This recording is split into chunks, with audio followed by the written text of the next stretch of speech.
M D صاحب، آپ کو کیا لگتا ہے کہ نون لیگ جس طرح سے پری الیکشن الائنسز بنا رہی ہے، الیکٹیبلز کو شامل کر رہی ہے، یہ ان کی مجبوری ہے، سیاسی ضرورت ہے، سیاسی کمزوری ہے؟ اور پھر اس بات پہ بھی ذرا کامنٹ کر دیں کہ بلاول بھٹو صاحب نے کہا کہ الیکٹیبلز جب نون لیگ میں آئیں گے تو وہ الیکٹیبلز نہیں رہیں گے، کیونکہ ان کے سر پہ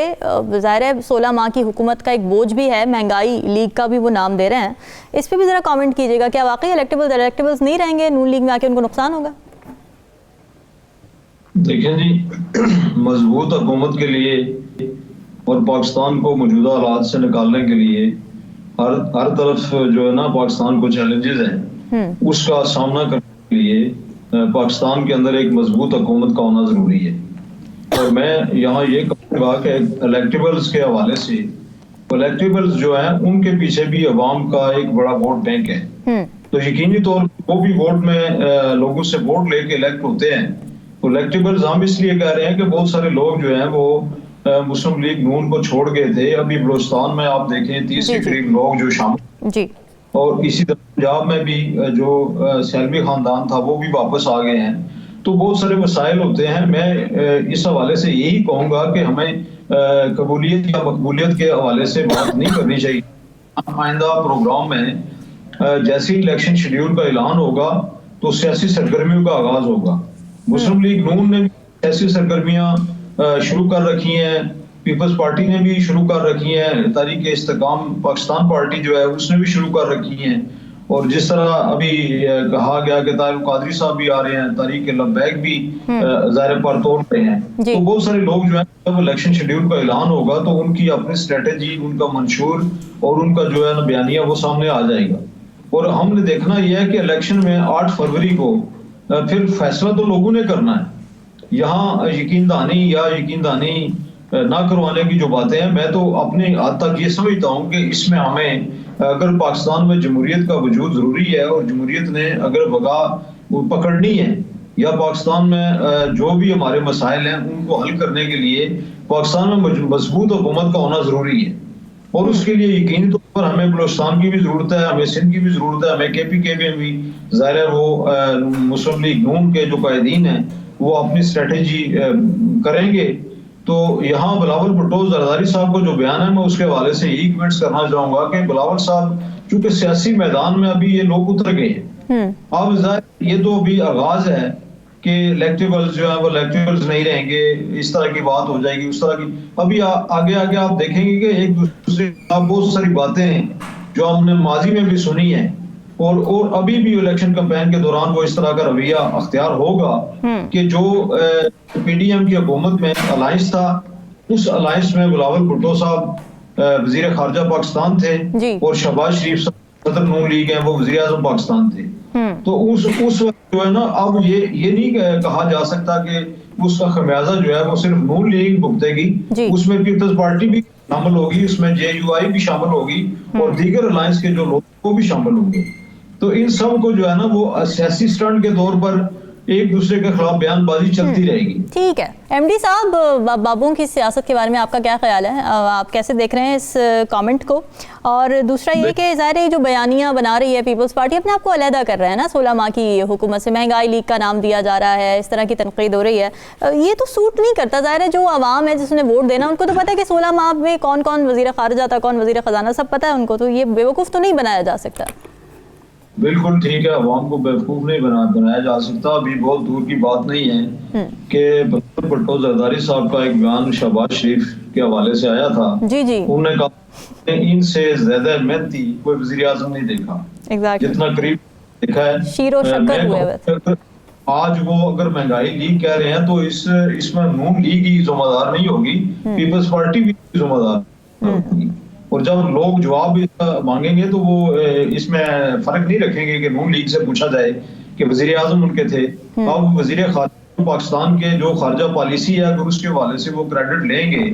تو پاکستان جو ڈیفالٹ ہونے سے بچا ہے اس کا کریڈٹ بھی نون لیگ لے گی۔ اور جہاں تک یہ بات ابھی بابوں کی چل رہی ہے تو میں یہاں پہ یہ آپ کو بتانا چاہوں گا کہ ہر شعبہ زندگی میں عمر کی ایک حد مقرر ہوتی ہے، لیکن ایک واحد ایسا شعبہ ہے، ایسا میدان ہے کہ جس میں عمر کی کوئی حد نہیں ہے، اور اس میں جب بندہ اللہ تعالیٰ کی طرف چلا جاتا ہے تو پھر اس کی سیاست ختم ہو سکتی ہے. ورنہ زندگی میں نے بھی جو دیکھا ہے پاکستان کی تاریخ میں, آپ قائم علی شاہ صاحب سے لے کر آپ خورشید شاہ صاحب اور باقی جتنے لوگ ہیں, بلاول بھٹو صاحب کے ارد گرد آپ دیکھیں, آپ کو سب بابے ہی نظر آئیں گے. تو اس طرح کی کرنے سے پہلے یہ بات جو نجم صاحب نے بھی کہی ہے کہ پاکستان میں جو ووٹر ہیں, ظاہر ہے ان کی حد بھی مقرر نہیں ہے کہ ایک ووٹر جو ہے وہ 60 سال کی عمر سے زیادہ جو ہے وہ ووٹ نہیں ڈال سکتے. اس کے لیے تمام ووٹر جو ہیں وہ قابل عزت ہیں, قابل احترام ہیں. اور آپ نے اگر عوام سے رجوع کرنا ہے, عوام کا مینڈیٹ لینا ہے, تو آپ کو اس قسم کی سٹیٹمنٹ نہیں دینی چاہیے. اور اس سے ٹھیک ہے, اچھی بات ہے, نوجوان نسل کو بھی سامنے آنا چاہیے, نوجوان قیادت کو بھی سامنے آنا چاہیے, لیکن اس کے لیے الگ سے پیٹرن رکھیں. آپ کسی کو مائنس کسی کو پلس کریں, یہ بات تو سیاست میں نہیں ہو سکتی. ووٹر جو بھی 18 سال کا ہے تو اس کا بھی ووٹ ہے, اور جو 70 سال کا بابا ہے اس کا بھی ووٹ ہے. تو جب ووٹ جس کے زیادہ ہوں گے وہی الیکٹ ہوگا. تو اس میں اس طرح کی باتیں جو ہے یہ یقینی طور پر میں نے پہلے ایک پروگرام میں بھی کہا تھا کہ ابھی آنے والے وقتوں میں یہ اس میں سیاسی جو چپکلش ہے یا سیاسی ماحول جو ہے یہ اس سے زیادہ گرم ہوتا ہوا مجھے دکھائی دیتا ہے. چونکہ ابھی بلاول بھٹو صاحب کا میں بیان یہاں کوٹ کروں کہ انہوں نے کہا ہے کہ کسی ایک کو دوسری بار یا چوتھی بار وزیر اعظم بنانے سے پہلے مجھے وزیر اعظم مجھے موقع دیں, میں آپ کو مایوس نہیں کروں گا. آپ یہ دیکھیں یہ تو بلاول صاحب بھی کروا رہے ہیں. اب یہ الگ بات ہے کہ ان کو یقین دہانی مل رہی ہے یا نہیں مل رہی ہے, یہ تو ابھی الیکشن کے چیزیں سامنے آئیں گی تو اس کے بعد پتہ چلے گا. لیکن جو حالات بتا رہے ہیں اس وقت وہ یہ نظر آ رہا ہے کہ اس وقت پاکستان میں مسلم لیگ نون جو ہے وہ ایک بڑی پارٹی کے طور پر آگے آ رہی ہے. ٹھیک ہے ایم ڈی صاحب, یہ بڑی اہم بات ہے کہ جو ٹھیک ہے مطالبات نئے آ رہے ہیں, اہداف نئے ہیں, لیکن آگے آنے والی جو ڈیموکریٹک حکومتیں ہوں گی ان کے لیے سسٹین کرنا کتنا چیلنجنگ ہوگا, بیکاز ڈیموکریٹک سسٹمز کے لیے دوسرے سٹیکس بھی آ جاتے ہیں اندر, بزنس مین آ جاتے ہیں, ٹریڈرز آ جاتے ہیں, ان کے مطالبات, ان کی خواہشات, پھر ظاہر ہے عوام کو ریلیف والی چیزیں بھی آ جاتی ہیں کہ کیونکہ عوام کے ووٹوں سے آئے ہیں تو ان پہ بہت زیادہ سختیاں نہیں کر سکتے. کتنا چیلنج ہو سکتا ہے, کتنا چیلنجنگ ہو سکتا ہے یہ آنے والی ڈیموکریٹک حکومت کے لیے؟ دیکھیں جی, آنے والی حکومت کے لیے جو ابھی معاہدہ ہو رہا ہے آئی ایم ایف سے, اس کے حوالے سے جو کڑی شرائط ہیں جو کیئر ٹیکر گورنمنٹ نے مانی ہیں, اور اس میں بہت سارے چیزیں جو ہیں جس طرح کے ابھی ذکر ہو چکا زیر بحث میں کہ قیمتیں بڑھائیں گے, کہ گیس کی قیمتیں بڑھائیں گے, اور اس کے علاوہ سود کی جو شرح ہے اس میں کمی نہیں کی جائے گی, اس طرح باقی معاملات ہیں. تو میں یہ کہتا ہوں کہ آئی ایم ایف کی ہڈی جو ہے نا یہ تو پاکستان کے لیے بند نہیں ہوگی, اور وہ اپنی شرائط قرضہ بھی دیں گے. یہ ایسے ہی ہے کہ جیسے ایک کسی محلے میں ایک بڑا دکاندار جو ہے وہ کسی کو ادھار پہ سودا دیتا ہے, اور جب وہ اس کا ادھار واپس نہیں کرتا ہے تو وہ گارنٹی لے کے آ جاتا ہے. تو پھر وہ کہتا ہے چلو اس کو سودا دیں. آپ مارکیٹ سے اگر فرض کریں جی کیش پہ چیز لیتے ہیں تو وہی ادھار میں اگر لیں گے تو اس میں اور اس میں بڑا فرق ہوگا. تو یہاں بات یہ ہے کہ جو ہے اس نے تو اپنی دکان بند نہیں کرنی ہے. اس نے تو پاکستان کے لیے تو خاص کر اس کی جو شرائط ہیں پچھلے کچھ عرصہ سے یہ تو بڑی سخت سے سخت آ رہی ہیں, جس کی وجہ سے پاکستان کے حالات یہاں تک پہنچے ہیں. اور ابھی پچھلے میں بھی ایک ذکر ہوا تھا کہ جس طرح پاکستان فوج کے سب اسلار نے تاجروں سے ملاقاتیں کی ہیں, ان کا اعتماد بحال کیا ہے. یہاں اگر معیشت ٹھیک نہیں ہوگی, اگر معاشی صورتحال ٹھیک نہیں ہوگی تو پھر ہم کیا پورے ملک میں اس کے اثرات پڑیں گے. اور نگران حکومت کے بعد جو آنے والی حکومت ہوگی اس کے لیے بہت سارے مسائل ہوں گے, اور یقینی طور پہ اگر کے پاس کوئی معاشی پلان ہوگا اس میں ظاہر ہے اس نے کوئی منصوبہ لے کے آئیں گے تو پھر اس کے اوپر وہ کام کر سکیں گے. اور باقی میں یہ کہنا چاہوں گا کہ ابھی آئی ایم ایف جو ہے اس نے اگر کسی دوسرے ملک کے سفیر سے بات کی ہے,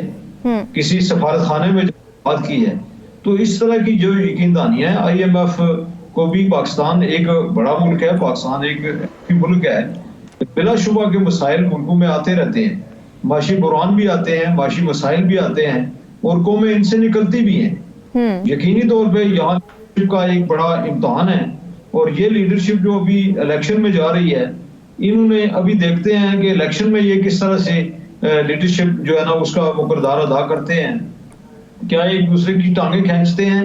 یا پاکستان کو آگے لے جانے کے لیے کچھ بہتر جو ہے نا وہ منصوبہ یا بہتر بیانیہ عوام کے سامنے رکھتے ہیں اور عوام کو یہ بھی یقین دہانی کرواتے ہیں کہ آنے والے وقتوں میں جس طرح بھی نگران گورنمنٹ نے کہا ہے کہ ہم ٹیکس نہیں لگائیں گے، میرے خیال میں تو نگران حکومت کے پاس تو یہ بھی اختیار نہیں ہے وہ ٹیکس لگائیں گے یا نہیں۔ وہ جب آئی ایم ایف کہے گا تو ان کے جو ابھی ان کے جتنے ڈنگ رہتے ہیں ان کے وہ کوشش کریں گے کہ وہ ڈنگ دباؤ پالیسی کے تحت وہ آگے چلتے رہیں۔ ان کا مین مقصد تو الیکشن، اور الیکشن میں آپ دیکھنا یہ ہے کہ آنے والی جو حکومت ہے وہ اس کے اوپر سے کیا مذاکرات کرتی ہے اور پاکستان کے عوام کے مفاد میں کیا بات کرتی ہے۔